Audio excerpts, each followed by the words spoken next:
Hello everyone, how are you doing? This is MD Tech here with another quick tutorial. In today's tutorial, I'm going to show you how to enable or disable the ask for confirmation before deleting or archiving emails on the Gmail mobile app on your iOS or Android device.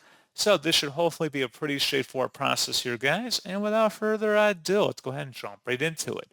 All you have to do is select the three-line hamburger icon up at the top left, and then select the settings gear button. Select General Settings, and then you want to scroll down near the bottom where it says Action Confirmation, confirm before deleting. Go ahead and check mark that if you want to enable confirmation before deleting emails. Conversely, if you want to disable confirmations, you can just uncheck that box, and that's all you have to do. So pretty straightforward process, guys, and as always, thank you for watching. I do hope that I was able to help you out, and I do look forward to catching you all in the next tutorial.